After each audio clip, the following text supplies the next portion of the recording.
सेना को पलटना ऑनलाइन सभी पृष्ठ उपन्यास बिन। अध्याय 86 अकेले सेना को परास्त करना। अनुवादक एटलस स्टूडियोज, संपादक एटलस स्टूडियोज। दानवों को तेज रोशनी से नफरत थी, ऐसा एबिस के अंधेरे वातावरण में उनके विकास के कारण था। किंवदंतियों के विपरीत दानव सूरज के नीचे राख में नहीं बदलेंगे, यह मनुष्यों और राक्षसों के बीच गलतफहमी थी, क्योंकि दानवों को तेज रोशनी से नफरत थी और उन्हें सूरज के नीचे घूमना पसंद नहीं था। रॉय भी कोई अपवाद नहीं था, वह पहले से ही अंधेरे का आदी था, लेकिन इन जर्मन सैनिकों ने अचानक उसे सर्चलाइट से रोशन कर दिया। वह कैसे सहज महसूस कर सकता था। रॉय अपने आप को रोक नहीं सका और गुस्से से उन पर दहाड़ने लगा, क्योंकि उसने प्रकाश को अवरुद्ध कर दिया था। हालांकि सर्चलाइट के नीचे एक पौराणिक राक्षस को देखकर सैनिक बेहद डर गए थे और उनकी नसें पहले से ही तनी हुई थी और रॉय की दहाड़ के साथ उनकी नसें आखिरकार टूट गईं। धमाका। रॉय को नहीं पता था कि किस सैनिक ने पहले बंदूक चलाई, लेकिन एक मॉसर कार्बिनर 98 के से एक गोली हवा में रॉय पर गिरी, लेकिन बंदूक मालिक के कांपते हाथ की वजह से गोली मीलों दूर जा गिरी।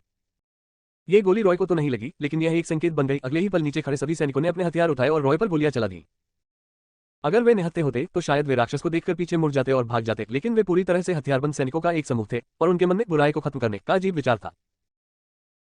उनकी संख्या 200 से ज्यादा थी। राइफलों के अलावा उनके पास MG-42 मशीन गन, ग्रेनेड और एंटी टैंक रॉकेट भी थे। अगर आप टैंक की तोपों को भी गिन ले तो ये कहा जा सकता है कि इस यूनिट में भयंकर मारक क्षमता थी। हमला शुरू होते ही सैकड़ों गोलियां हवा में उछली, हालांकि उनमें से ज्यादातर गोलियां चूक गईं, लेकिन रॉय को फिर भी दर्जनों गोलियों का असर महसूस हुआ। हालांकि इन गोलियों से रॉय को कोई नुकसान नहीं हुआ, बस उन्हें थोड़ी खुजली महसूस हुई। तकनीक विकसित करने वाले मनुष्यों को हमेशा से ही अपने आग्नेयास्त्रों की शक्ति पर अंधविश्वास था, लेकिन उन्हें यह नहीं पता था कि राक्षसों जैसे शक्तिशाली प्राणियों के लिए, यहां तक कि निम्न श्रेणी के राक्षसों के लिए भी, जब वे सफलतापूर्वक परिपक्व हो जाते हैं तो उनकी त्वचा पहले से ही साधारण आग्नेयास्त्रों के हमलों का सामना कर सकती है। रॉय को कई गोलियां लगी, हालांकि वह घायल नहीं हुआ था, लेकिन वह अंदर ही अंदर आहें भर रहा था। एक राक्षस के रूप में उसकी शक्ल को देखते हुए जब भी वह लोगों से मिलता तो उस पर सही गलत की परवाह किए बिना हमला किया जाता। ये पहले से ही एक प्रथा बन चुकी थी। इस समय नीचे से एक रॉकेट उस पर दागा गया। रॉय ने अनजाने में अपनी आंखों को बचाने के लिए अपनी बाहें ऊपर उठाईं और अगले ही पल रॉकेट ने उसे मार गिराया। धमाका। आग की लिपटों का एक गोला हवा में फटा और फिर धुएं का गुबार हवा में भर गया। नीचे खड़े सैनिकों ने जब ये देखा तो वे खुशी से झूम उठे। उनके हिसाब से तो इस रॉकेट से राक्षस भी मर ही जाएगा। हालांकि धुआं छटने के बाद रॉय की आकृति धीरे धीरे पुनः प्रकट हुई, जिससे जयकार कर रहे सैनिक अचानक रुक गए, जैसे गला घोट दिए गए बत्तखों का। रॉकेट से थोड़ा दर्द होता है। रॉय ने अपने धुआं उगलते हाथों को देखते हुए अपने नुकीले दांत दिखाए। उसे अपनी पूरी बाहें जलती हुई महसूस हो रही थी, जैसे मैग्मा से झुलसा हुआ हो। जल्दी करो, फिर से लोड करो। जर्मन सैनिकों को होश आ गया। उन्होंने जल्दी से अपने रॉकेट लॉन्चर को फिर से लोड किया और फिर से फायर करने के लिए तैयार हो गए, लेकिन रॉय उनके फिर से लोड होने का इंतजार कैसे कर सकता था। राक्षसों और मनुष्यों के बीच युद्ध शक्ति में असमानता की जांच करने के बाद रॉय ने निष्क्रिय रूप से एक और हिट नहीं लेने का फैसला किया। उसने अपने पंख फड़फड़ाए और आसमान से गिर गया। मैं ये आ रहा है, आग आग। सैनिक डर के मारे चिल्लाने लगे और उन्होंने रॉय पर अपनी बंदूकें तान दी। उन्होंने अपनी पकड़ ढीली किए बिना ट्रिगर को पकड़ रखा था। दादा लगातार गोलियों की आवाज गूंज रही थी। उन्होंने अपनी बंदूकों से गोलियां खाली कर दी, लेकिन कोई फायदा नहीं हुआ। रॉय भीड़ पर टूट पड़ा। अपने हाथ की एक लहर से एक सैनिक हवा में उछल गया और पूरी ताकत से चिल्लाया। उसकी पसलियां रॉय के हाथ को छू ही रही थी कि वह कुचल गया। रॉय ने एक सैनिक को मोटरसाइकिल से पकड़ लिया और उसे जोर से फेंका, जिससे वह पास की टैंक से जा टकराया। सैनिक ने जोरदार धमाके के साथ साइड आर्मर को टक्कर मारी और फिर धीरे धीरे नीचे खिसकने से पहले एक मानव के आकार का खून का निशान छोड़ दिया। उसने मोटरसाइकिल उठाए और सैकड़ों किलोग्राम वजनी इस वाहन को गेंद की तरह आसानी से फेंक दिया। ये कई सैनिकों पर गिरा और उन्हें कुचलकर जमीन पर गिरा दिया, जिससे वे खून से लथपथ हो गए। ये बल इतना शक्तिशाली था कि यह वास्तव में फिर से उछल गया और टूटे हुए इससे चारों ओर उड़ गए। हे प्रभु, मुझे साहस और शक्ति दो। एक सैनिक ने उन्मत्त भाव से रॉय की पीठ पर पीछे से छलांग लगाई और रॉय को कसकर गले लगा लिया। फिर उसके हाथ से ग्रेनेड की अंगूठी खींची। इन जर्मन सैनिकों ने युद्ध के मैदान में जीवन और मृत्यु की लड़ाइयों का अनुभव किया था, इसलिए निश्चित रूप से महत्वपूर्ण क्षणों में उनमें साहस की कमी नहीं थी। हालांकि ग्रेनेड के धमाके के साथ फटने के बाद सैनिक के टुकड़े टुकड़े हो गए, लेकिन रॉय को बारूद की गंध के अलावा किसी भी तरह का नुकसान नहीं हुआ। असमानता बहुत ज्यादा थी। सिस्टम इंटरफेस में एक वयस्क व्यक्ति की ताकत शायद 5 से थोड़ी ज्यादा थी। जब रॉय का जन्म हुआ था तब भी उसकी ताकत 10 से ज्यादा थी। अब जब वह मध्यम श्रेणी का दानव बन गया था तो उसकी ताकत और गति आम इंसानों से दर्जनों गुना ज्यादा थी। ये जर्मन सैनिक उसके विरोधी कैसे हो सकते थे। रसातल में उसके प्रतिद्वंद्वी उसके जैसे ही राक्षस थे, इसलिए रॉय को उसकी ताकत का सही अंदाजा नहीं था, लेकिन इस लड़ाई ने रॉय को राक्षसों के आतंक से पूरी तरह परिचित करा दिया। आग्नेयास्त्र, हथगोले, रॉकेट, ये मानव हथियार रॉय को बहुत सीमित नुकसान पहुंचा सकते थे। रॉय ने ठंड की शक्ति का भी उपयोग नहीं किया और फैट टाइगर को बस एक तरफ रहने दिया और हस्तक्षेप नहीं करने दिया। अंत में उसने इन सभी सैनिकों को अकेले ही हरा दिया। मोटरसाइकिलें उड़ गईं और गाड़ियां तिरछी हो गईं। ट्रक की छतों पर मशीन गनर बहुत पहले ही मर चुके थे और केवल खाली गोला बारूद बेल्ट वाली मशीन गनें बची थी जो गर्म हवा छोड़ रही थी। चूंकि ये सैनिक रॉय को मिलते ही मार डालना चाहते थे, इसलिए रॉय निश्चित रूप से विनम्र नहीं होगा। इस समय एक जोरदार आवाज हुई। आखिरकार एक टैंक को फायर करने का मौका मिला। रॉय बड़ा और एक अच्छा लक्ष्य था, लेकिन उसकी हरकतें बहुत तेज थीं। एक भारी टैंक के लिए उस पर निशाना लगाने के लिए अपनी तोप को समायोजित करना मुश्किल था, लेकिन घटनास्थल पर कई टैंक थे। प्रत्येक टैंक के कुछ कोनों के लिए जिम्मेदार होने के बाद एक टैंक ने आखिरकार मौके का फायदा उठाया और रॉय पर फायर किया। गोले की गति रॉकेटों की तुलना में बहुत अधिक थी और यह इतना करीब था कि रॉय को प्रतिक्रिया करने का भी समय नहीं मिला। गोले ने रॉय को बहुत ज्यादा गतिज ऊर्जा से मारा। भयंकर विस्फोट के बाद रॉय का पूरा शरीर उड़ गया और कुछ दूर तक दीवारों से टकराया और फिर रुक गया। सैनिकों ने यह दृश्य अपनी आंखों से देखा, लेकिन इस बार वे रॉकेट के गिरने पर की तरह जोर से नहीं चिल्लाए। इसके बजाय उनके चेहरे पर उदासी थी और वे उत्सुकता से उस मलबे को देख रहे थे जहां रॉय गिरा था। गोलीबारी बंद हो गई थी, केवल टैंक इंजनों की गड़गड़ाहट सुनाई दे रही थी। एक जोरदार धमाका हुआ और एक हाथ ने अपने तीखे पंजों से मलबे को धकेला। हाथ ने मलबे पर खुद को टिकाया और रॉय के शरीर को पीछे से बाहर खींच लिया। उसने अपनी छाती की ओर देखा, जहां गोला उसे लगा था। इस टैंक की गोली की ताकत वाकई अतुलनीय थी। रॉय अपनी छाती में भयानक दर्द महसूस कर सकता था, जो दर्शाता था कि उसकी पसलियां टूट गई थी। लेकिन इस समय रॉय की गतिविधि विशेषता ने अपनी भूमिका निभाई। एक दानव की शक्तिशाली आत्म चिकित्सा क्षमता के तहत टूटी हुई पसलियों में हल्की झुंझुनी महसूस हुई, जिससे पता चला कि टूटे हुए हिस्से ठीक हो रहे थे। रॉय दहाड़ते हुए अपनी छाती में घुटन महसूस करने लगा। ग्लव्स को सक्रिय करते ही वह लाल हो गया, उसका शरीर अचानक फूल गया और वह खंडहर की टूटी दीवारों को तोड़ता हुआ भाग गया और जर्मन सैनिकों के सामने फिर से प्रकट हुआ। रॉय को देखते ही सैनिक इसे बर्दाश्त नहीं कर सके और पूरी तरह से गिर पड़े। इस अमानवीय अस्तित्व का सामना करते हुए उन्हें अपनी कमजोरी और लाचारी का एहसास हुआ। यहाँ तक कि टैंक भी राक्षस को नहीं मार सकता था, तो वे उसके विरोधी कैसे हो सकते थे। रॉय ने भागते हुए सैनिकों की परवाह नहीं की और वह सीधे टैंकों की ओर भागा, जो पीछे की ओर तेजी से पीछे हट रहे थे। वह पहले टैंक के सामने पहुंचा और टैंक की बैरल को पकड़कर जोर से घुमाया, और जब वह सीधी बैरल 90 डिग्री घूमी तो एक चरमराहट की आवाज गूंजी। इसके बाद रॉय ने दोनों हाथ टैंक की पटरियों के नीचे रखे और अपनी पकड़ मजबूत कर ली। टैंक पलटते ही उसकी भुजाओं की मांसपेशियां उभर आईं। हालांकि यह सिर्फ एक हल्का टैंक था, लेकिन इसका वजन कम से कम 10 से 20 टन था। रॉय ने इस ताकत का इस्तेमाल सिर्फ इसे साइड से पलटने के लिए किया था, लेकिन ब्लडर्स के तहत दिखाई गई यह अजीब ताकत फिर भी भयानक थी। बाकी टैंक भी बच नहीं पाए। रॉय ने या तो उन्हें पलट दिया या अपनी हिमशक्ति से उन्हें जमा दिया। काली बर्फ को देखकर सैनिकों को एहसास हुआ कि उनके सामने मौजूद इस भयानक राक्षस में अलौकिक शक्तियों के साथ साथ अपार शक्ति भी थी। सैनिक सभी दिशाओं में भाग गए। इस समय मंच पर जाने की बारी मोटे बाघ की थी। इससे पहले कि वे दूर भाग पाते, मोटा बाघ उन्हें पकड़ लेता, उन्हें नीचे गिरा देता और उनके कपड़े अपने मुंह में दबाकर उन्हें वापस खींच लेता। रॉय ने युद्ध के दौरान लगभग 200 सैनिकों को मार डाला था और उनमें से कुछ गंभीर रूप से घायल हो गए थे। केवल कुछ दर्जन ही भागने में सफल रहे और फैट टाइगर ने उन्हें एक के बाद एक पकड़ लिया। इन लोगों को इकट्ठा करने के बाद रॉय को उनमें से एक अधिकारी मिला। वह एक कैप्टन था और रॉय को उसका थोड़ा बहुत आभास हुआ। उसे स्पष्ट रूप से याद था कि वह एक पलटे हुए टैंक से रेंग कर बाहर आया था। रॉय ने कप्तान की ओर देखा और राक्षसी भाषा में उससे कहा, मैं पूछता हूं, तुम जवाब दो, समझे? तुम क्या जानना चाहते हो? कप्तान ने डर से कांपते हुए जवाब दिया। लेकिन रॉय फिर भी समझ गया, दानव भाषा आत्माओं की भाषा से निकली है, जो दोनों पक्षों की आत्माओं के बीच संचार की अनुमति देती है। इसलिए कहा जा सकता है कि संचार में कोई बाधा नहीं है। अभी कौन सा साल चल रहा है? रॉय ने पूछा। कहाँ चल रहा है? 1945, 11 जून 1945, कप्तान ने जवाब दिया। ये जगह बर्मिंघम है। यह जवाब सुनकर रॉय दंग रह गए। उन्हें स्पष्ट रूप से याद आया कि द्वितीय विश्व युद्ध में जर्मनों ने मई 1945 में हार और आत्मसमर्पण की घोषणा की थी। अब जून क्यों है और जर्मन सैनिक अभी भी मौजूद है? इसके अलावा ये जगह बर्मिंघम एक ब्रिटिश शहर है। इतिहास में क्या जर्मन ब्रिटिश मुख्य भूमि पर उतरने में विफल नहीं हुए और केवल बड़े पैमाने पर बमबारी की? क्या हुआ? क्या इस दुनिया का इतिहास बदल गया है? ये कैसी समानांतर दुनिया है? मात्र $1 में विज्ञापन हटाकर अपने पढ़ने के अनुभव को बेहतर बनाएं।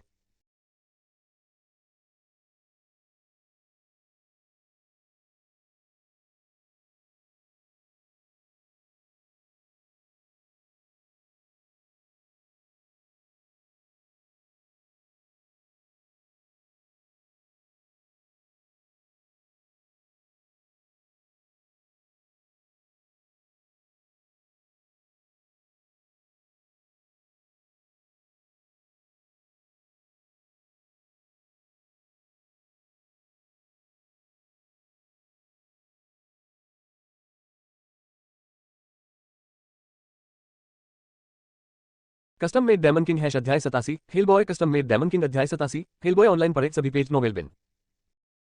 मन में संदेह लिए रॉय ने फिर से सावधानी से पूछा। एक जीवित राक्षस उसके सामने था और कप्तान अब और सोच नहीं सकता था, इसलिए उसने रॉय के पूछे गए हर सवाल का जवाब दिया। जैसा कि अपेक्षित था, इस दुनिया का हिटलर मित्र राष्ट्रों से पराजित नहीं हुआ था और वह अभी भी दृढ़ता से प्रतिरोध कर रहा था। इससे भी अधिक विचित्र बात यह थी कि रॉय को इस कप्तान से पता चला कि हिटलर ने एक रहस्यमय सेना बनाई थी। इस रहस्यमय सेना के नेतृत्व में ही जर्मनों ने बर्लिन की महत्वपूर्ण लड़ाई जीती थी और यहां तक कि पलटवार करने में भी कामयाब रहे थे। इस सैनिक के मुंह से निकला, इस रहस्यमय सेना में अद्भुत युद्ध शक्ति थी और यह मौत से भी निडर थी। हालांकि बहुत से सैनिकों ने इस सेना को पहले कभी नहीं देखा था, लेकिन इस रहस्यमय सेना के नेतृत्व में उन्होंने बार बार जीत हासिल की थी। अब पश्चिमी मोर्चे पर मौजूद सेनाएं ब्रिटिश मुख्य भूमि पर भी हमला कर रही थी। सब कुछ उस रहस्यमय विशेष सेना से उपजा था। ये सुनकर रॉय को लगा कि शायद उसे पता चल गया है कि सीजे इस दुनिया में आने के बाद कहाँ गया। अगर उसका अनुमान गलत नहीं होता तो शायद ये राक्षस सीजे पहले ही हिटलर से उलझ चुका होता। सीजे एक ब्रह्म दानव था। हालांकि उसने रॉय के साथ अपनी लड़ाई में बहुत ज्यादा युद्ध शक्ति नहीं दिखाई थी, लेकिन यह नहीं भूलना चाहिए कि ऐसा इसलिए था क्योंकि रॉय ने उसकी ब्रह्म क्षमता के जवाब में अपनी आंखों की दुर्लभ शक्ति बनाई थी। वह रॉय के खिलाफ हर संभव तरीके से संयमित हो सकता था, लेकिन जब बात आम इंसानों की आती थी तो यह ब्रह्म क्षमता एक अचूक हथियार थी। इसके अलावा सीजे खुद एक उच्च मध्यम श्रेणी का दानव था। उसका दानव रक्त आम लोगों द्वारा सेवन किए जाने पर राक्षसों को भी जन्म दे सकता था। रॉय को संदेह था कि तथाकथित रहस्यमय सेना सीजे द्वारा बनाई गई एक ब्रह्मपूर्ण दानव सेना हो सकती है। कोई आश्चर्य नहीं कि सीजर इस दुनिया में रहना चाहता था। उसका इस दुनिया के सबसे बड़े पागल आदमी से संबंध था। सीजर की असाधारण शक्ति की मदद से हिटलर पूरे यूरोप में युद्ध को फिर से भड़का सकता था और हिटलर की मदद से सीजर इस दुनिया में आत्माओं की एक अंतहीन धारा को इकट्ठा कर सकता था। रॉय ये सोचे बिना नहीं रह सके कि द्वितीय विश्व युद्ध के दौरान कौन सी समानांतर दुनिया काले जादू के माध्यम से राक्षसों को बुला सकती थी। रॉय को हिलबॉय और मार्वल की दुनिया के बारे में सोचना चाहिए था, लेकिन इस दुनिया की प्रतिकारक शक्ति को देखते हुए इस बारे में ध्यान से सोचने के बाद रॉय को एहसास हुआ कि यह मार्वल की दुनिया नहीं हो सकती। उस तरह के उच्च ऊर्जा वाले विमान में भले ही रॉय ने दानव अनुबंध पर हस्ताक्षर न किए हों, फिर भी वह अभी की तरह केवल 1 महीने के बजाय लंबे समय तक रहने में सक्षम होगा। उस स्थिति में यह संभवतः हिलबॉय की दुनिया थी।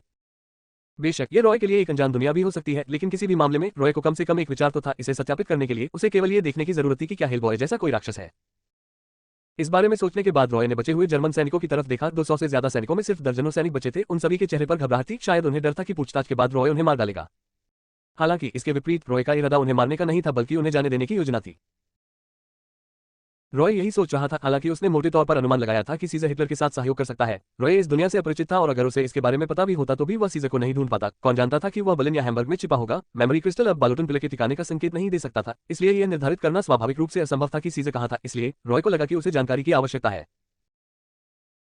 और अगर वह गलत अनुमान नहीं लगाता तो हिटलर निचले स्तर के सैनिकों को यह बताकर मूर्ख बना सकता था कि उसे एक राक्षस से मदद मिल रही है, लेकिन जरूरी नहीं कि वह मित्र राष्ट्रों के उच्च स्तर से इसे छिपाने में असमर्थ हो। शायद वे भी इसके बारे में बहुत चिंतित थे। अगर उन्हें पता चल जाता कि एक राक्षस हिटलर के साथ मिलीभगत करने वाले राक्षस का पीछा कर रहा है, तो रॉय का मानना था कि मित्र राष्ट्र इस राक्षस के स्थान के बारे में जानकारी देने में बहुत खुश होंगे। यदि उनके पास यह नहीं भी होता तो भी वे संभवतः इसे प्राप्त करने का कोई रास्ता खोज लेते, भले ही इसके लिए उन्हें अनगिनत खुफिया एजेंटों की बलि देनी पड़ती। इससे निस्संदेह रॉय का काफी समय बचेगा। बेशक रॉय एक राक्षस के लिए मित्र देशों के मुख्यालय तक जाना असंभव था। अगर वह वास्तव में ऐसा करता तो वहां पहुंचने से पहले ही उसे अनगिनत तोपों की गोलाबारी का सामना करना पड़ता। इसलिए इस खबर को प्रसारित करने का सबसे अच्छा तरीका इन जर्मन सैनिकों को उसके सामने रखना था। ये जगह बर्मिंघम थी, ब्रिटिश क्षेत्र के भीतर, और यहाँ बहुत से मित्र राष्ट्र सैनिक होने चाहिए। अगर वह इन सैनिकों को जाने देता तो मित्र राष्ट्रों के लिए पराजित सैनिकों के इस समूह को पकड़ना बहुत आसान हो जाता। उस समय मित्र राष्ट्र उनसे पूछताछ कर सकते थे और खबर प्राप्त कर सकते थे। इसलिए रॉय ने कप्तान और अन्य सैनिकों से कहा, मेरा नाम ओसिरिस है, अंतहीन रसातल से दानव आपकी दुनिया में एक द्वार खुला और एक शक्तिशाली दानव यहाँ से भाग गया। मैं इस गद्दार को मारने के लिए यहाँ हूँ। मैं अनुमान लगा रहा हूँ कि आपके नेता की तथाकथित रहस्यमय सेना इस दानव द्वारा बनाई गई थी। मैं अब आपको जाने दूंगा, लेकिन अगर आप नहीं चाहते कि आपकी दुनिया नष्ट हो जाए तो बेहतर होगा कि आप ये खबर फैलाएं और मुझे इस दानव को खोजने दें। रॉय की बातें सुनकर सैनिक अविश्वास से आंखें फाड़कर देखने लगे। फ्यूहर वास्तव में एक राक्षस से मदद प्राप्त कर रहा है, ये कैसे संभव है? नहीं नहीं, उस पर विश्वास मत करो, वह भी एक शैतान है। क्या होगा अगर यह सब झूठ और मित्र राष्ट्रों की साजिश हो? रॉय सैनिकों की आंखों से बता सकता था कि वे उस पर विश्वास नहीं करते। आखिरकार उसकी पहचान एक राक्षस की थी, इसलिए उसने आगे कुछ बताने की योजना नहीं बनाई। उसने बस इतना कहा, ठीक है तुम जा सकते हो, लेकिन अगर तुम मुझसे फिर से मिले तो तुम्हारी आत्माएं मेरी होंगी। रॉय की बातें सुनकर सैनिक अनायास ही कांप उठे और भाग खड़े हुए। रॉय ने मृत और बुरी तरह से घायल जर्मन सैनिकों की आत्माएं एकत्र की। अंत में रॉय को 140 से अधिक आत्माएं प्राप्त हुई। ये आत्माएं अपेक्षाकृत बड़ी थीं और उनमें प्रचुर मात्रा में आत्मा शक्ति थी। ये स्वाभाविक रूप से इसलिए था क्योंकि वे रॉय के साथ अपनी लड़ाई के दौरान भयभीत थे। इससे रॉय को पता चला कि दुनिया जितनी वैज्ञानिक रूप से उन्नत थी, आम इंसानों के लिए राक्षसों से डरना उतना ही आसान था। ऐसा इसलिए था क्योंकि उन्होंने शायद ही कभी अलौकिक प्राणियों को देखा हो। उच्च जादुई दुनिया में कुछ जातियों के लिए उनकी आत्माओं की आत्मा शक्ति जरूरी नहीं कि बढ़े, क्योंकि उन्होंने बहुत सारे राक्षसों को देखा था। रॉय ने इन 140 से ज्यादा आत्माओं को जादुई ऊर्जा वृद्धि औषधि में बदल दिया। इसे पीने के बाद उसकी जादुई ऊर्जा विशेषता 100 से ज्यादा अंकों से बढ़ गई। रॉय की जादुई ऊर्जा विशेषता अब 600 से ज्यादा हो गई थी। वास्तव में ये दूसरी दुनिया राक्षसों के लिए सबसे अच्छी जगहें थी। तेजी से बंजर होते जा रहे रसातल की तुलना में दूसरी दुनियाओं में बहुत सारी आत्माएं थीं। अगले 3 दिनों तक रॉय गांव के खंडहरों में इंतजार करता रहा। मित्र राष्ट्रों के आने का इंतजार करते हुए उसने अपनी ठंडक की जादुई शक्ति का अभ्यास किया। उसे विश्वास था कि मित्र राष्ट्र उसे जरूर ढूंढ लेंगे। जैसी कि उम्मीद थी, 3 दिन बाद शाम को एक सेना दिखाई दी जो सावधानीपूर्वक गांव के खंडहरों की ओर बढ़ रही थी। वुल्फ मोटा टाइगर रॉय की तरफ गुर्राया, ये संकेत देते हुए कि उसे एक जानी पहचानी गंध आ रही है। ये 3 दिन पहले के कैप्टन की गंध थी।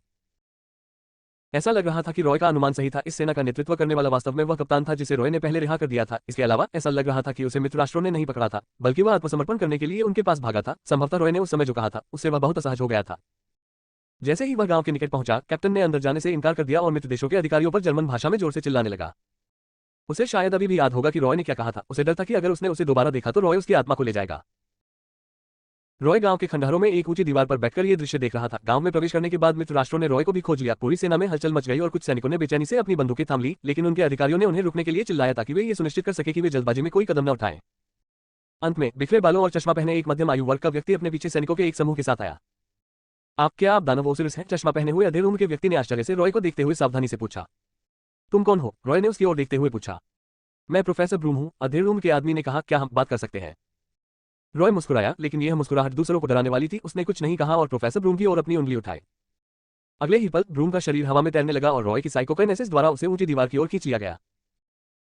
मित्र राष्ट्रों के अधिकारी और सुरक्षाकर्मी इतने सदमे में थे कि वे लगभग उछल पड़े और हड़बड़ाहट में अपनी बंदूकें पकड़ ली। हालांकि भले ही ब्रूम हवा में घबराया हुआ था, फिर भी वह काफी शांत था। उसने तुरंत कहा कि वह ठीक है और सभी को चिंता न करने के लिए कहा। उसे ऊंची दीवार पर खींचकर रॉय ने कहा, अच्छा ऐसा लगता है कि मैं वाकई आपसे बात कर सकता हूं। तो फिर मुझे फिर से अपना परिचय देने दो। मैं ब्रूम हूं, Trevor Broom, bureau for paranormal research and defence का सलाहकार। ब्रूम थोड़ा उत्साहित था। क्या तुम सच में नर्क से हो? रॉय ने कहा, हम इसे रसातल कहते हैं। हालांकि नरक और रसातल वास्तव में एक ही है। ठीक है, रसातल। ब्रूम हंसी और कहा, मुझे आपसे पूछना है, क्या आपको लगता है कि भविष्य में सभी राक्षस आपके जैसे दिखेंगे? तुम क्यों पूछ रहे हो? रॉय ने हैरानी से पूछा। वास्तव में मैंने आपका सामना करने का साहस इसलिए जुटाया क्योंकि हमने पहले एक ओम राक्षस प्राप्त किया था। ब्रूम ने कहा, मैं उसे इस बार यहाँ लाया हूँ क्योंकि मुझे नहीं पता कि आप उसके हमवतन हैं या नहीं, मैं पूछना चाहता था। ओह, वो कहाँ है? रॉय ने पूछा। ब्रूम ने ऊंची दीवार के नीचे खड़े लोगों की ओर तेजी से हाथ हिलाया। मित्र देशों के अधिकारी झिझके लेकिन फिर भी गांव से बाहर चले गए। एक टन के पतवार के अंदर से उन्होंने एक छोटा सा दानव निकाला। जब रॉय ने इस छोटे से दानव को देखा तो उसे अंततः इस बात की पुष्टि हो गई कि यह स्थान वास्तव में हिलबॉय की दुनिया थी। इस समय हिलबॉय केवल एक छोटा सा दानव था जिसकी त्वचा लाल थी, अपरिपक्व दानव सींग थे और उसके पीछे एक पूंछ थी। वह जन्मस्थान में पैदा हुए अधिकांश छोटे राक्षसों के समान था, यहाँ तक कि रॉय भी कमोबेश ऐसा ही दिखता था। जब उसे बाहर ले जाया गया तो वह छोटा राक्षस बहुत बेचैन हो गया। जैसे ही उसने झाड़ू को दीवार पर देखा, वह जल्दी से ऊंची दीवार पर चढ़ गया। उसने रॉय को तभी देखा जब वह ऊपर चढ़ गया। वह चौंक गया, चिल्लाया और अपने ब्रूम के आलिंगन में सिमट गया। वह रॉय की तेज आभा को महसूस कर सकता था और कांपता रहा। हालांकि रॉय थोड़ा निराश था। एबिस के निर्णायक मानदंडों के अनुसार ये तथाकथित हेलबॉय वास्तव में सिर्फ एक निम्न श्रेणी का दानव था जिसके पास दानव पंख नहीं थे और उसका रक्तवंश मिश्रित था। अगर वह बड़ा होने के बाद इस दुनिया में रहा तो वह कभी भी अपने रक्तवंश को परिष्कृत नहीं कर पाएगा और जादुई शक्ति प्राप्त नहीं कर पाएगा। वह हमेशा एक निम्न श्रेणी का दानव बना रहेगा। केवल वे मनुष्य जो रसातल को नहीं समझते थे वे ही सोच सकते थे कि हिलबॉय बहुत शक्तिशाली था। हालांकि रॉय को इस छोटे से दानव में एक दानव अनुबंध की शक्ति का एहसास हो रहा था, इसलिए उसने ब्रूम से उत्सुकता से पूछा, तुमने उसके साथ एक दानव अनुबंध पर हस्ताक्षर किए हैं? हम दानव अनुबंध क्या है? ब्रूम उलझन में था। जब वह आया तो क्या तुमने उसे कुछ दिया? रॉय ने दूसरे अंदाज में पूछा। मैंने उसे कुछ खाना दिया, ब्रूम ने जवाब दिया। ये सही है, रॉय ने कहा, तुमने उसे जो खाना दिया उसे चुपचाप प्रसाद मान लिया गया। जब उसने तुम्हारा प्रसाद स्वीकार किया तो अनुबंध पर हस्ताक्षर हो गए। बस इतना था कि तुम इंसान इसे देख नहीं पाए। ब्रूम अबाक रह गया। मुझे नहीं पता था। उस समय मैंने केवल यही सोचा था कि यह छोटा लड़का दयनीय है और मैं उसकी देखभाल करना चाहता था। रॉय अपने दिल में आहें भरने से खुद को नहीं रोक पाया। इंसानों को राक्षसों से दयनीय लगने की स्थिति कैसे हुई? किस तरह के दिमाग ने ऐसी स्थिति पैदा की? हालांकि ये सब सुनने के बाद रॉय को समझ में आ गया कि हिलबॉय इस दुनिया में लंबे समय तक क्यों रह सकता है। उसने और ब्रूम ने बिना सोचे समझे एक अनुबंध पर हस्ताक्षर कर दिए थे और क्योंकि ब्रूम इस छोटे से राक्षस की देखभाल करना चाहता था इसलिए उसने अनुबंध की अवधि तय नहीं की थी। इस प्रकार वह मौन रूप से सहमत हो गया कि अनुबंध अनिश्चित काल तक जारी रहेगा। यही कारण था कि रसातल से एक छोटा सा राक्षस इस दुनिया में बड़ा हो सकता था।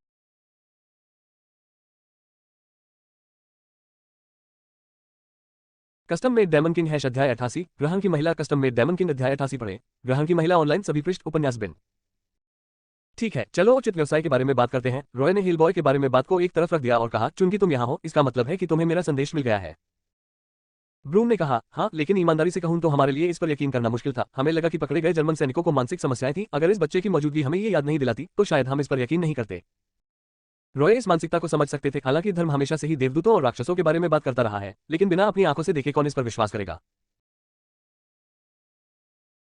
ब्रूम ने अपना चश्मा ठीक किया। इसके अलावा हमें पिछले कुछ वर्षों में कुछ खुफिया जानकारी मिली है। इस बात के सबूत हैं कि हिटलर 1937 में थ्यूल सोसाइटी नामक एक संगठन में शामिल हुआ था। इसके अधिकांश सदस्य जर्मन अभिजात वर्ग के लोग हैं जो जादू टोने में डूबे हुए हैं। 1938 में उसने लॉन्गिनस का भाला प्राप्त किया। इस पवित्र भाले को पकड़कर उसने एक शक्तिशाली सेना का समर्थन प्राप्त किया। तब से स्थिति प्रतिकूल रही है। युद्ध शुरू करने के बाद वह पूरे यूरोप में छा जाने में सक्षम रहा, लेकिन बाद में ऐसा लगता है कि उसने पवित्र भाला खो दिया है। सटीक विवरण के लिए हमारे पास सटीक जानकारी नहीं है। हालांकि तब से युद्ध के मैदान पर स्थिति बदलने लगी। ब्रूम ने कहा, शुरू में हमें विश्वास नहीं था कि इस तरह का काला जादू युद्ध को प्रभावित कर सकता है, लेकिन बहुत सारे सबूत हमें याद दिला रहे थे कि हमें इसे गंभीरता से लेने की जरूरत है। 1943 में हमने इन अलौकिक शक्तियों के जवाब में पैरानॉर्मल रिसर्च एंड डिफेंस के लिए ब्यूरो की स्थापना की। 1944 में हमने थुले सोसाइटी के एक सम्मान अनुष्ठान को नष्ट कर दिया। उस दुर्घटना में हिटलर के मुख्य आध्यात्मिक सलाहकार ग्रेगोरी रास्पुतिन भी नरक के द्वार में फंस गए और मर गए। हमने सोचा था कि उसके बाद हिटलर अब काले जादू की शक्ति उधार नहीं ले पाएगा, लेकिन हमें उम्मीद नहीं थी कि उसके हाथों में एक और रहस्यमयी विशेष सेना होगी। ये स्थिति आपके द्वारा बताई गई बात से संबंधित है, राक्षस द्वारा रसातल को धोखा देने के बारे में। यही मैं बात करना चाहता हूं, रॉय ने कहा। मुझे ठीक से नहीं पता कि वह रहस्यमयी सेना क्या है, लेकिन इस बात की बहुत संभावना है कि इसे उस गद्दार की मदद से बनाया गया हो। उसने रसातल में एक राक्षस राजा की कोई चीज चुराई है और हमेशा के लिए इस दुनिया में रहना चाहता है। अगर वह सफल हो जाता है तो एक राक्षस यहाँ तुम्हारी दुनिया में बस जाएगा। क्या इस दुनिया में राक्षसों का अस्तित्व नहीं हो सकता? ब्रूम ने उत्सुकता से पूछा।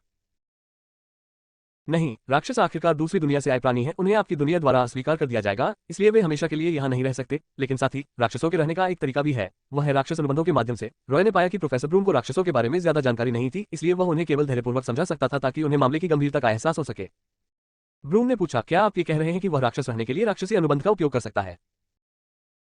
ये और भी गंभीर हो सकता है, रॉय ने कहा। राक्षसों के अनुबंधों को तोड़ने का एक तरीका है, वह है उस व्यक्ति को मार डालना जिसने उसके साथ अनुबंध पर हस्ताक्षर किए थे, ताकि राक्षस अनुबंध अमान्य हो जाए। इस तरह उसे निष्कासित कर दिया जाएगा। यह एक बहुत ही स्पष्ट कमजोरी है। मुझे लगता है कि सीजे की चालाकी के साथ वह अपने लिए ऐसा कोई रास्ता नहीं छोड़ सकता। एक और बात थी जो रॉय ने नहीं कही, सीजे ने अपना शरीर भी त्याग दिया था, इसलिए ये स्पष्ट था कि वह इस पर अपना सब कुछ दांव पर लगाना चाहता था। रॉय को नहीं पता था कि वह अपनी आत्मा की स्थिति में अनुबंध पर हस्ताक्षर कर सकता है या नहीं, लेकिन वह एक बात के बारे में निश्चित था कि सीजे इस दुनिया में अपने शरीर का पुनर्निर्माण करना चाहता था। शायद रॉय के शब्दों ने ब्रूम को याद दिला दिया। ब्रूम ने अचानक उत्साहित होकर कहा, मुझे याद है कि कुछ समय पहले हमें पता चला था कि जर्मन सेना अपने कब्जे वाले इलाके में मौजूदा आबादी के बारे में जानकारी इकट्ठा कर रही थी और उनमें से ज्यादातर लोग 1917 में पैदा हुए थे। क्या ये स्थिति आपके द्वारा कही गई बात से संबंधित हो सकती है? 1917 में जन्मे लोग? रॉय थोड़ा हैरान था। क्या इस बार कुछ खास है? मुझे नहीं पता, लेकिन हम जांच कर सकते हैं, ब्रूम ने कहा। हम केवल यही उम्मीद करते हैं कि उस राक्षस को खोजने के बाद आप उसे मारने में हमारी मदद कर सकते हैं। यह मेरा पहला मिशन है, रॉय ने सिर हिलाया। अब जब सौदा पूरा हो गया है तो अपनी बुद्धि का उपयोग करके मुझे राक्षस को खोजने में मदद करें और मैं उसे मार डालूंगा और इस समस्या को हल करने में आपकी मदद करूंगा। ठीक है, ब्रूम ने भी सिर हिलाया। बातचीत के बाद रॉय ने ब्रूम को ऊंची दीवार से नीचे भेजने के लिए साइकोकाइनेसिस का इस्तेमाल किया और फिर कहा, मैं इस समय के लिए यहां रहूंगा, आपको जल्दी करनी होगी क्योंकि मैं इस दुनिया में केवल 26 दिनों तक ही रह सकता हूं। अगर आप इस समय में सीजे को नहीं ढूंढ पाते हैं तो मुझे मेरे साथ एक राक्षस अनुबंध पर हस्ताक्षर करने के लिए किसी को ढूंढना होगा। नीचे मित्र देशों के अधिकारियों ने एक दूसरे को देखा और फिर एक अधिकारी ने साहपूर्वक रॉय से पूछा, अगर मैं आपके साथ एक राक्षसी अनुबंध पर हस्ताक्षर करता हूं तो मुझे क्या भुगतान करना होगा? रॉय ने उसे एक भयावह भाव से मुस्कुराते हुए कहा, आत्मा। जब अधिकारी ने यह सुना तो वह कांप उठा और कुछ और कहने की हिम्मत नहीं जुटा सका। रॉय उन विचारों से सावधान थे जो इन मित्र राष्ट्रों की सेनाओं को नहीं आने चाहिए थे। हिटलर ने युद्ध जीतने के लिए काले जादू की शक्ति का इस्तेमाल करने के बारे में सोचा था, तो क्या मित्र राष्ट्रों के मन में ऐसे विचार नहीं आएंगे? मत भूलिए, रॉय एक राक्षस था। मित्र देशों के वैज्ञानिकों को शोध के लिए रसातल से इस प्राणी को काटना चाहिए, है ना? रॉय ऐसा नहीं चाहता था। उसे मित्र राष्ट्रों को युद्ध जीतने में मदद करने के बारे में कोई विचार नहीं था और वह केवल इस मिशन को पूरा करना चाहता था। आखिरकार ये काफी लंबा खींच चुका था।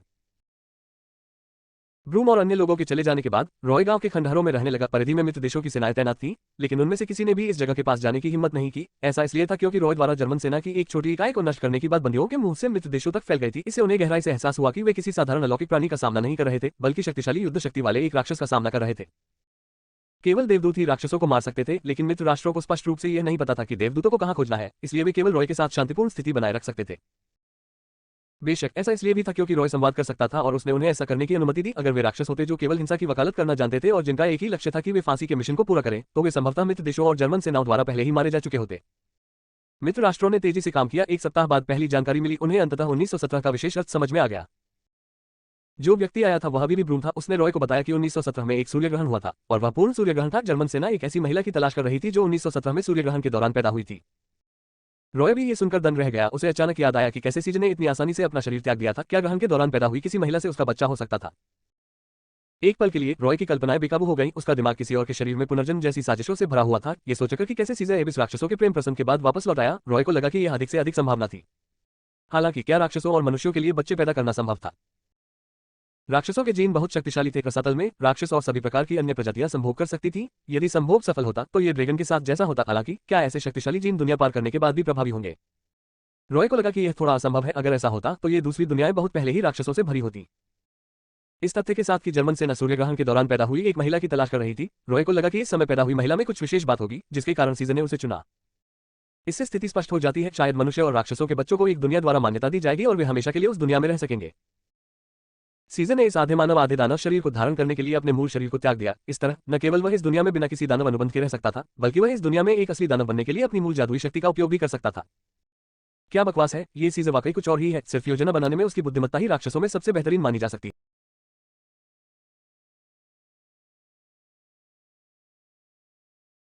कस्टम मेड डेमन किंग अध्याय 89। सीधे आगे बढ़ना। कस्टम मेड डेमन किंग अध्याय 89 पढ़े। सीधे आगे बढ़ना ऑनलाइन सभी पृष्ठ उपन्यास बिन।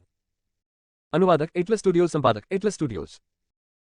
सीजे के इरादे का मोटा मोटा अंदाजा लगाने के बाद रॉय को तुरंत समझ आ गया कि दानव भगवान रोजेरोस ने उसे फांसी के मिशन को जारी रखने के लिए क्यों कहा था। तार्किक रूप से कहें तो भले ही उसने महसूस किया था कि ब्लोटन स्तंभ, जो अपनी कार्यक्षमता खो चुका था, फिर से सक्रिय हो गया था और जिज्ञासा से देखने के लिए आया था, उसे वास्तव में सीजे की स्थिति का पता लगाने और रसातल के द्वार को खोलने के लिए बहुत अधिक जादुई शक्ति खर्च करने की जरूरत नहीं थी। रॉय ने सोचा था कि ऐसा इसलिए हो सकता है क्योंकि रोजेरोस प्रतिशोधी था और किसी भी विश्वासघात को बर्दाश्त नहीं कर सकता था, इसलिए उसने सीजे को मारने का निश्चय किया था। लेकिन वास्तव में रॉय की कहानी सुनने के बाद शायद उसे एहसास हो गया था कि सीजे क्या करना चाहता था। आखिरकार दानव राजा तो दानव राजा ही था। ये दानव राजा अनगिनत सालों से रसातल में रह रहे थे और उन्होंने बहुत कुछ देखा था। कोई भी कार्य उन्हें संभावित परिणामों के बारे में सोचने के लिए पर्याप्त था। सीजन ने सोचा होगा कि उसने सभी से सच्चाई छुपाई है, लेकिन वह नहीं जानता था कि रोजेरोस ने तुरंत उसके इरादों को भांप लिया था। रॉय अपनी पूंछ को थोड़ा हिलाने और सोचने से खुद को रोक नहीं सका। ऐसा लगता है कि मुझे डर है कि विश्वासघात को दंडित करने के अलावा रोजेरोस चाहता है कि मैं सीजे का पीछा करना जारी रखूं। इसका सबसे बड़ा कारण इस परिवर्तन को रोकना है। रॉय ने सोचा। दूसरे शब्दों में वह सीजे को आधा इंसान आधा दानव बनते नहीं देखना चाहता। कारण क्या है? ये वह बात थी जो रॉय को सबसे ज्यादा समझ में नहीं आई। राक्षस क्रूर और खून के प्यासे होते हैं और उनके मन में अक्सर विनाशकारी विचार आते हैं। अगर कोई आधा इंसान आधा दानव है जिसे दूसरी दुनिया में जगह मिल सकती है और जिसे कोई नहीं रोक सकता, तो इस दुनिया को नष्ट करना या उस पर हावी होना वाकई संभव हो सकता है। राक्षसों को ये देखकर खुश होना चाहिए, लेकिन रोजेरोस इसे क्यों रोकना चाहता है? क्या उसे इस बात की चिंता है कि सीजर उसके बड़े होने के बाद उसकी स्थिति को खतरे में डाल देगा, या फिर इसलिए कि वह सीजर से ईर्ष्या करता है और उसे इस दुनिया में आत्माओं को लूटते हुए नहीं देखना चाहता, या शायद इसके अन्य कारण हैं। रॉय को बस यही लगा कि वह समझ नहीं पा रहा है, उसे अभी बहुत कम जानकारी थी और वह अभी दानव शासक के स्तर तक नहीं पहुंचा था। उसके पास ये जानने का कोई तरीका नहीं था कि इन दानव शासकों के विचार क्या थे। हालांकि अगर वह समझ नहीं पाया तो कोई बात नहीं, रॉय को बस अपना मिशन पूरा करना था और फिर देखना था कि क्या वह इस दुनिया में कोई लाभ प्राप्त कर सकता है। आखिरकार वह यहाँ एक व्यर्थ यात्रा नहीं कर सकता था। कुछ दिनों बाद जब रॉय उगने लगा था, तब आखिरकार अच्छी खबर आई। मित्र राष्ट्रों के खुफिया कर्मियों ने तुले सोसाइटी के मुख्यालय के स्थान की पुष्टि कर दी थी। ये कहना आसान हो सकता है, लेकिन वास्तव में मित्र राष्ट्रों ने इस जानकारी के लिए अनगिनत खुफिया कर्मियों की बलि दी थी। ऐसे समय में जब विज्ञान फल फूल रहा था, मित्र राष्ट्रों के उच्च वर्ग ऐसे हास्यास्पद लगने वाले रहस्यवाद पर विश्वास करने को तैयार नहीं थे। लेकिन ये स्पष्ट था कि चूंकि रॉय एक सच्चा दानव प्रकट हुआ था, इसलिए वे न चाहते हुए भी उस पर विश्वास कर सकते थे। इसके अलावा वे पहले ही इस शापित युद्ध से तंग आ चुके थे। अब जब उन्हें विजेता बनाने का अवसर सामने आया है, तो वे जोरदार जांच क्यों नहीं कर सकते थे। थ्यूल सोसाइटी के मुख्यालय का स्थान सुनिश्चित करने के बाद अगला कदम था हमला। इसलिए प्रोफेसर ब्रूम के अलावा रॉय के सामने करीब 50 लोगों की एक विशेष फौज भी थी। इस विशेष बल को सभी मित्र देशों की सेनाओं में से चुना गया था। वे सभी चतुर, बहादुर और योग्य कुलीन सैनिक थे। चूंकि अब जर्मन सेना को बढ़त मिल गई थी, इसलिए उनके लिए थ्यूल सोसाइटी के मुख्यालय पर बड़े पैमाने पर हमला करना आसान नहीं था, और वे इस तरह के विशेष ऑपरेशन का इस्तेमाल केवल गुप्त रूप से घुसपैठ करने के लिए कर सकते थे। इस विशेष बल का नेतृत्व एक कर्नल कर रहा था। आने से पहले उन्हें यकीन नहीं था कि मिशन क्या था, इसलिए जब उन्होंने रॉय को देखा तो उनके होश उड़ गए। कुछ भयभीत सैनिकों ने रॉय को गोली मारने ही वाले थे, लेकिन निर्णायक क्षण पर ब्रूम ने उन्हें रोक दिया और रॉय का उनसे परिचय कराया। जब उन्होंने सुना कि उनके मिशन में वास्तव में एक राक्षस के साथ कार्रवाई शामिल थी, तो सभी आश्चर्यचकित हो गए। वे अपने चेहरे और छाती पर क्रॉस बनाते रहे। कुछ लोग तो यहाँ तक बुदबुदाने लगे, अरे क्या मित्र राष्ट्र ईश्वर के विरुद्ध लड़ने की योजना बना रहे हैं? मुझे मत बताओ कि वह छोटा मूंछ वाला आदमी धर्मी है।